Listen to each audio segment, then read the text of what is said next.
Que a nossa semana e o nosso dia sejam imensamente abençoados e que a paz e a sabedoria acompanhem cada um de nós que mergulha nessa jornada hoje. Amém. É um excelente jeito de começarmos a nossa discussão de hoje. Sabe, nós frequentemente somos ensinados, desde muito cedo, que a poesia religiosa, especialmente aquela que sobreviveu por milênios, é algo perfeito, intocável, quase como se tivesse sido ditada de forma impecável, né?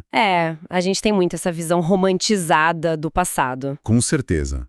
Mas e se eu dissesse para quem nos ouve que um dos textos antigos mais famosos da humanidade contém erros ortográficos e quebras de padrão absolutamente intencionais, escritos por um líder que estava essencialmente no meio de um colapso mental e emocional? Isso muda tudo, né? Mostra uma humanidade muito crua. Exatamente. Então, sejam muito bem-vindos a mais uma análise profunda. Hoje nós temos em mãos um material fascinante para investigar, que é o Salmo 25. E nós vamos basear a nossa exploração no texto da Bíblia de Estudo Nova Almeida Atualizada, a NAA, e também nos comentários exaustivos e muito detalhados do estudioso Alan P. Ross. Isso aí. E o nosso objetivo aqui não é, apenas fazer uma leitura de um texto antigo. A nossa missão é explorar como essas palavras milenares mapeiam de forma brilhante a complexa jornada humana através da angústia. É um mapa mesmo. Nós vamos investigar a conexão entre a nossa necessidade desesperada por orientação, o peso de pedir perdão e, em última instância, como tudo isso constrói o caráter de uma nação inteira. É um escopo gigante, sem dúvida. Gigante. Mas considerando a carga emocional intensa desse lamento, por onde a gente sequer começa a desvendar algo tão denso? Então, para entendermos de verdade essa carga emocional e não nos perdermos nela, nós precisamos, paradoxalmente, olhar primeiro para a estrutura fria e calculada do texto. Estrutura fria? Como assim? Em vez de pular direto para o texto, antes de entrarmos no que o autor estava sentindo, é fundamental estabelecer o cenário literário, sabe? Entender como ele organizou os seus pensamentos. Entendi. A forma antes do conteúdo. Exato. Historicamente e literariamente falando, o Salmo 25 é classificado como um lamento, uma oração urgente por auxílio divino atribuída ao rei Davi. Mas a verdadeira genialidade literária aqui, aquilo que os estudiosos destacam de imediato, é que este é o primeiro salmo no livro dos Salmos que apresenta um acróstico consistente. Certo. Só para estarmos todos na mesma página, um acróstico significa que cada frase ou cada versículo começa com uma letra sucessiva do alfabeto. Isso. Como se fosse, um poema de A a Z. Exatamente. No caso, seguindo o alfabeto hebraico, que possui 22 consoantes. Caramba, um baita desafio poético. Sim, e tem um motivo. Em uma cultura predominantemente oral, onde não havia prensas de impressão e as pessoas precisavam memorizar os textos, o acróstico era uma ferramenta de ensino poderosa. Tipo um mnemônico, né? Perfeito, um mapa de memorização. E simbolizava que o assunto estava sendo coberto de forma completa, de Aleph a Tav, que é o equivalente ao nosso de A a Z. Faz todo sentido. Os registros apontam que, diferentemente de outros salmos acrósticos, que são muito irregulares, este segue um padrão de forma extremamente deliberada. No entanto, a máquina literária apresenta falhas. Peraí, falhas? Existem imperfeições muito específicas na sequência alfabética. Imperfeições que sobreviveram a milênios de cópias e traduções? Precisamente. O texto aponta que a letra correspondente ao nosso W, o Waw, hebraico, está completamente ausente. Pela ordem, ela deveria ancorar o texto ali entre os versos 5 e 6, mas simplesmente não está lá. Nossa, sumiu uma letra inteira. Sumiu. Além disso, a ordem natural sofre um tropeço mais à frente. O verso 18 começa com a letra R, o hash. O problema é que o verso 19 também começa com o mesmo R, quando, na verdade, pela rigorosa ordem alfabética, o verso 18 deveria ter começado com a letra Q, o Kof. Um erro de digitação milenar. Praticamente. E por fim, o verso 22, o último do Salmo, parece ter sido costurado depois, tipo um anexo. Ele recomeça com a letra P, ou pé, quebrando a contagem exata das 22 letras do alfabeto. Que loucura. Para um ouvinte hebraico antigo, isso era o equivalente a ouvir um disco de vinil que de repente pula uma batida no meio da música. É profundamente incômodo. Aqui é onde fica realmente interessante. Quando nós analisamos essas notas sobre as letras faltando e as quebras de padrão rítmico, fica impossível não visualizar uma cena muito humana. Como assim? Imagine alguém no meio de uma crise de ansiedade brutal, o coração acelerado, a mente a 1000 por hora, o medo tomando conta de tudo. Essa pessoa decide tentar escrever um poema perfeito, seguindo o alfabeto de A a Z, não por vaidade literária, mas pura e simplesmente como uma técnica de aterramento. Ah, entendi. Para focar a mente. Isso, para tentar manter a sanidade, para ancorar a própria mente em regras rígidas de formatação e evitar enlouquecer com o caos ao redor. Mas a dor, o turbilhão emocional de se sentir encurralado é tão esmagador que a pessoa simplesmente tropeça nas letras. Nossa, é uma imagem muito forte. Ela espécie o W, ela repete o R, ela adiciona coisas no final. A dor é grande demais e caótica demais para caber perfeitamente em uma caixinha de regras literárias, sabe? Essa é uma leitura fantástica do mecanismo do texto. O padrão acróstico foi escolhido para dar ao poema um fluxo claro e racional de pensamento. Mas as falhas comunicam algo vital. Que seria? O poeta está oferecendo um coração humano real, ferido e desorganizado, e não um exercício acadêmico impecável. Verdade. A estrutura meticulosa, porém quebrada, serve como veículo absolutamente perfeito para compreendermos o nível de vulnerabilidade que será exposto. Se a pessoa que escreve não consegue nem manter o alfabeto em ordem devido à pressão, a declaração de abertura que ela faz ganha um peso monumental. Isso transforma completamente a forma como lemos o início, porque se a mente dele está nesse caos, a primeira frase não é apenas um cumprimento educado a Deus. Definitivamente não é. Os 3 primeiros versículos abrem com uma declaração fortíssima e diz: "A ti, Senhor, elevo minha alma, Deus meu, em ti confio". Se a pessoa está tendo um ataque de pânico literário, essa afirmação soa muito mais como um grito de sobrevivência do que como uma reflexão teológica tranquila de domingo de manhã. Exato! E a pesquisa linguística corrobora essa visão de sobrevivência. A expressão hebraica traduzida como elevo a minha alma vai muito além de um pensamento positivo ou de uma meditação leve. O que ela significa de fato? Os linguistas explicam que isso se traduz em termos como colocar o coração, estar ávido, contar inteiramente com ou, em uma interpretação fenomenal, dirigir o meu desejo. Dirigir o desejo, profundo isso. É a ação intencional e desesperada de focar a esperança em um único ponto fixo quando todo o resto está tremendo. Caramba. E logo na sequência, o texto constrói um contraste fortíssimo sobre a vergonha. O autor pede, não seja eu envergonhado, e afirma categoricamente que dos que em ti esperam, ninguém será envergonhado. E qual é o contraponto aí? O contraponto são os inimigos. Esses sim devem ser envergonhados, porque são os que sem motivo procedem traiçoeiramente. Sabe, eu preciso questionar a lógica disso frente à nossa realidade contemporânea. Porque, se observarmos como a sociedade funciona hoje, a lógica do salmista está completamente invertida. Como assim invertida? Nós vivemos em uma cultura onde admitir falhas, colocar o coração na mesa, expor a própria desorganização e pedir ajuda. E isso é exatamente o que resulta em vergonha pública. Ah, sim, com certeza. A gente vê isso o tempo todo nas redes sociais. Pois é. A vulnerabilidade é frequentemente taxada como fraqueza ou incompetência. Nós somos treinados para esconder o caos e mostrar apenas o sucesso. Mas a atitude de Davi subverte isso de forma chocante.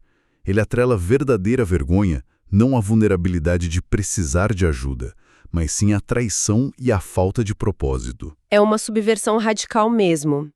Para entender o impacto, é preciso compreender que o conceito de vergonha no mundo antigo oriental não era apenas um sentimento interno, de constrangimento, tipo ficar com as bochechas vermelhas, sabe? Entendo, era algo maior. Muito maior.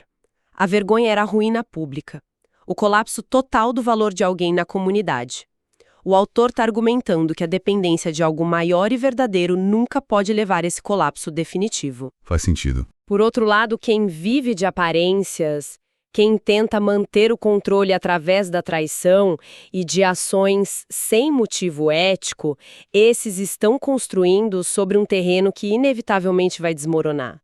A vergonha real é o fracasso do caráter, não o fracasso das circunstâncias. É quase como se ele dissesse que não há humilhação em admitir que o barco está afundando e pedir um salva-vidas. A verdadeira humilhação é fingir que sabe construir barcos, enganar os passageiros e afundar todo mundo junto. Perfeita essa imagem. É bem por aí. E é justamente porque ele estabelece essa base de confiança absoluta e essa recusa em ter vergonha da própria dependência que ele ganha a audácia necessária para o próximo passo. E esse próximo passo é o que eu chamaria de o paradoxo da orientação divina contra o peso do passado. Exato. Uma vez que a fundação de confiança está posta ali nos versos de 1 a 3, a oração transita para os pedidos centrais nos versos de 4 a 7.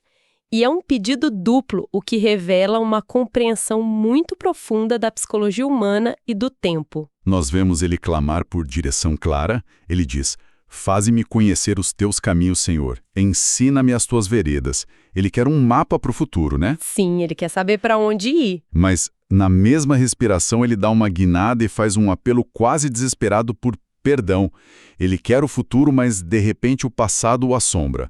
Como o material de origem analisa essa mudança tão brusca? O que é fascinante aqui é a engenharia retórica que o autor utiliza no idioma original. A análise acadêmica destaca que Davi estrutura essa parte da oração em torno de um único verbo, que é lembrar. Ele ora essa palavra 3 vezes em uma sequência muito calculada. 3 vezes. Como ele divide isso? Primeiro, ele pede que Deus olhe para a eternidade passada e lembre-se das suas misericórdias e bondades. Em seguida, ele traz o foco para a sua própria história e implora por uma amnésia divina, dizendo: "Não te lembres dos pecados da minha mocidade, nem das minhas transgressões." E a terceira vez? Na terceira vez, ele une as duas coisas pedindo: "Lembra-te de mim, segundo a tua misericórdia e por causa da tua bondade." Peraí, eu preciso fazer o papel de advogado do diabo aqui, porque isso soa muito problemático. Manda ver. Ele está dizendo basicamente, olha, por favor, apague a minha ficha criminal de transgressões, não porque eu consertei os meus erros ou porque eu mereço, mas simplesmente porque você é muito bom. Parece conveniente, né? Exato. Isso não é a definição exata de fugir da responsabilidade. Não soa como uma desculpa esfarrapada, tipo uma manipulação barata, para não ter que lidar com as consequências dos próprios atos. É uma excelente provocação. E à primeira vista, sem o contexto teológico, soaria exatamente como uma fuga de responsabilidade.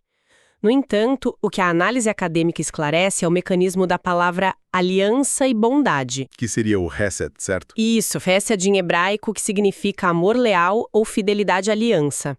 O autor não está fugindo da responsabilidade. A prova disso é que ele está literalmente catalogando as próprias falhas em praça pública ao escrever o Salmo. O reconhecimento de falência moral é total. Não dá para esconder quando você publica um poema sobre isso. Pois é. A questão é que ele percebeu um fato duro sobre a justiça estrita. Se o perdão dependesse do mérito humano, de ele consertar o mal que fez, ele estaria perdido. Porque algumas transgressões do passado deixam cicatrizes irreparáveis. Isso é uma verdade muito dura de encarar. Muito. Apelar para o caráter inato e perdoador do divino é o reconhecimento lúcido de que o mérito é um beco sem saída. A responsabilidade não está em tentar pagar uma dívida impagável, mas na coragem nua e crua da confissão. Nossa, faz todo sentido. É a diferença entre tentar subornar o juiz com boas ações futuras e simplesmente se declarar culpado esperando clemência. Exatamente. E o que é brilhante é como a orientação moral que ele pediu primeiro está obrigatoriamente acorrentada a essa confissão. Se trouxermos isso para a dinâmica da vida de qualquer pessoa hoje, pense em quantas vezes as pessoas tentam iniciar um projeto novo, sabe? Começar do zero, aquela coisa toda. Isso, começar uma nova fase na carreira, buscar um novo caminho em um relacionamento. A ânsia por instrução é enorme. Todo mundo quer o passo a passo para o sucesso futuro. Mas a lógica do texto sugere fortemente que o aprendizado real, essa capacidade de absorver orientação, exige impreterivelmente que se faça as pazes com os erros da juventude. A mecânica psicológica e espiritual aqui é inegável. Não há como caminhar de forma leve nessas novas veredas se alguém continua arrastando uma mala colossal, cheia de defesas, negações e transgressões não resolvidas. Fica pesado demais. Sim, a orientação divina, ou mesmo a verdadeira sabedoria de vida, requer a admissão de culpa. Pecadores precisam de uma orientação baseada na graça justamente porque já provaram que não conseguem seguir o caminho sozinhos. E é por isso que o texto enfatiza que o caminho é ensinado aos humildes. Faz todo sentido. Ficar, que serve como ingresso para o que vem a seguir. Porque o Salmo não para na limpeza do passado. Ele nos leva para uma espécie de sala restrita. O verso 14, né? Isso. Chegamos ao versículo 14, que traz um conceito absolutamente intrigante. Ele diz: o Senhor confia o seu segredo aos que o temem, aos quais ele dará a conhecer a sua aliança. A introdução da palavra segredo muda toda a atmosfera do texto. Muda completamente. E as fontes textuais nos mostram que há uma ponte direta, linguística e temática entre essa seção do Salmo 25 e a vasta literatura de sabedoria do Antigo Oriente Médio. Tipo o livro de Provérbios? Sim, como o livro bíblico de Provérbios, nos versos 8 a 15 a linguagem muda. Vemos a figura do justo que teme a Deus sendo instruído e a promessa de que sua alma repousará na prosperidade que acompanha a obediência. Mas esse temer não é ter medo, né? É crucial entender esse temor. Não é um pavor paralisante de um ditador cósmico. A sabedoria antiga define isso como uma reverência profunda, um maravilhamento que cria o ambiente perfeito para um relacionamento íntimo. Ah, interessante. A palavra hebraica para segredo aqui é sod, que denota um conselho restrito, uma companhia íntima e confidencial. Então, o que tudo isso significa na prática, no dia a dia? Como se traduz essa companhia íntima que resulta do temor reverencial? Tem algum exemplo em mente? Tenho. Imagine um cenário comum no mundo corporativo. Pense em alguém que acabou de ser contratado por uma empresa gigantesca. No primeiro dia de trabalho, essa pessoa recebe o manual de conduta do funcionário. É aquele calhamaço de regras genéricas, vista-se assim, o horário de entrada é esse, cumpra tais metas. A cartilha básica. Isso. É a instrução básica, a cartilha moral que todo mundo do lado de fora também vê. Mas, se esse funcionário trabalha com integridade, admite os erros rapidamente quando falha e constrói uma confiança sólida, o resultado não é apenas ganhar um manual com letras maiores. Claro que não. O resultado é que um dia o fundador da empresa convida esse funcionário humilde para entrar na sala da diretoria. E lá dentro, a portas fechadas, a dinâmica muda. O fundador não fica recitando regras, ele compartilha os bastidores. Ele mostra como a engrenagem funciona. Exato. Ele revela os segredos da corporação, o porquê de cada decisão, qual é a visão real para o futuro. O Salmo parece sugerir que os humildes e mansos, aqueles que esvaziaram o ego lá nos versos de confissão, são os únicos que ganham esse acesso VIP para entender os motivos e a aliança que sustentam a realidade. É uma excelente forma de traduzir a mecânica da sabedoria relacional. A verdadeira direção não é apenas um GPS que te diz vira à esquerda, sabe?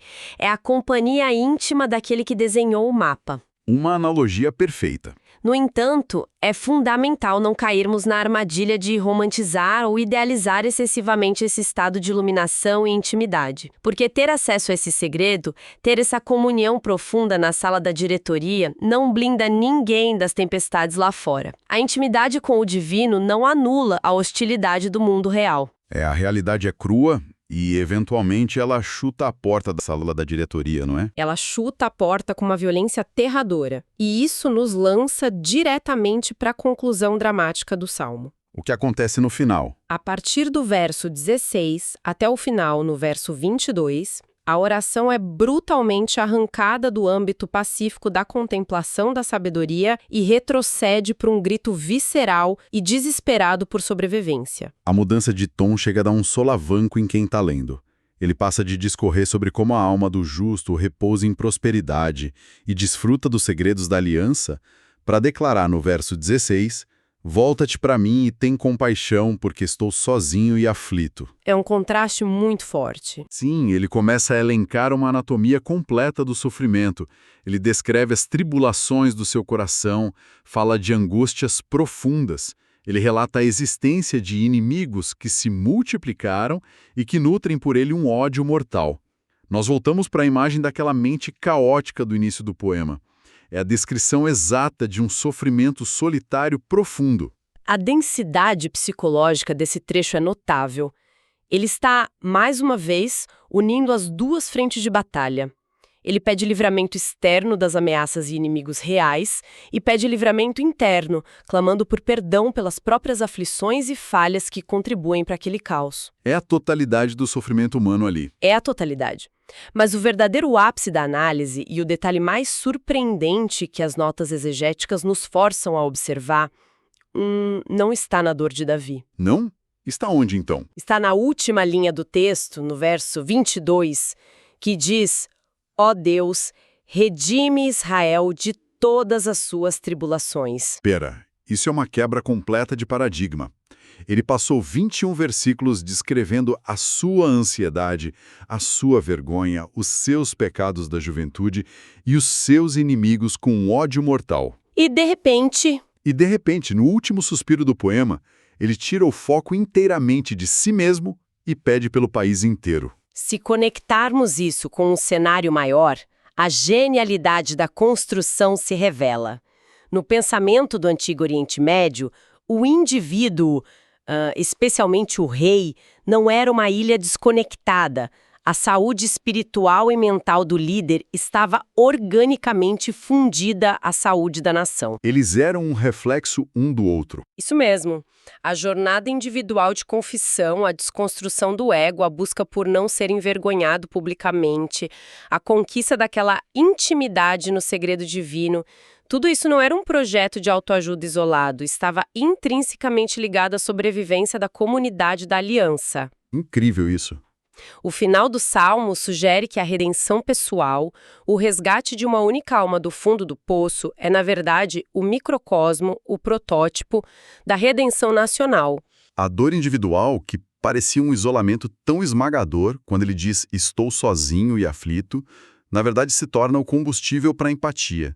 Ele sofre, ele entende a própria falência, e por isso ele ganha a capacidade moral de interceder por todo o povo, que certamente também comete seus próprios pecados e enfrenta suas próprias tribulações. Precisamente. A sinceridade e a retidão pessoal que ele clama que o preservem culminam não em um alívio egoísta, mas na esperança vigorosa de que um mesmo livramento alcance a todos. O sofrimento deixa de ser apenas uma tragédia pessoal e passa a ser a base de uma intercessão coletiva poderosa. Uau! Chamar isso de um simples poema antigo é um eufemismo absurdo. É uma verdadeira arquitetura da alma humana. E olhando para o terreno que nós cobrimos hoje, foi uma viagem extraordinária. Foi bem intenso, né? Muito. Nós começamos com a imagem daquele coração tão aflito e pressionado que quebrou as próprias regras da poesia, tropeçando nas letras de um acróstico imperfeito. A partir desse caos, vimos a coragem necessária para trocar a vergonha moderna e as falsas aparências por uma declaração de confiança radical e dependência. Uma baita lição sobre vulnerabilidade. Com certeza. E entendemos a dura realidade de que, para recebermos a orientação que tanto ansiamos para os nossos novos caminhos, primeiro precisamos ter a dolorosa humildade de buscar perdão e largar a bagagem do passado. O que não é nada fácil. Nada fácil. Vimos que essa mesma humildade é a única chave capaz de abrir as portas da diretoria divina, onde os verdadeiros segredos da vida são revelados. E, por fim, testemunhamos como uma dor individual aguda e solitária pode se expandir, quebrando o egoísmo e se transformando em um clamor coletivo, onde a esperança de um único sobrevivente se torna o projeto de resgate para toda uma comunidade. É um mapeamento incrivelmente rico e, acima de tudo, atemporal das nossas próprias lutas.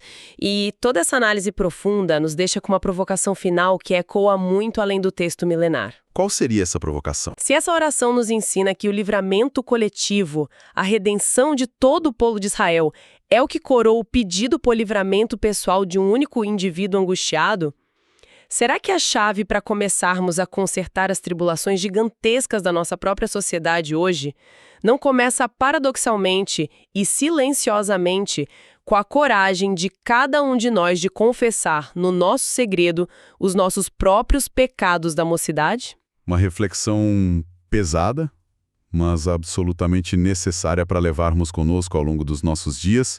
E com esse pensamento ecoando, agradecemos imensamente a companhia de cada um que nos emprestou os ouvidos para mais este mergulho profundo nas fontes. Que esse conhecimento não pare no intelecto, mas se transforme em sabedoria prática e transformadora. Deus abençoe todos os ouvintes.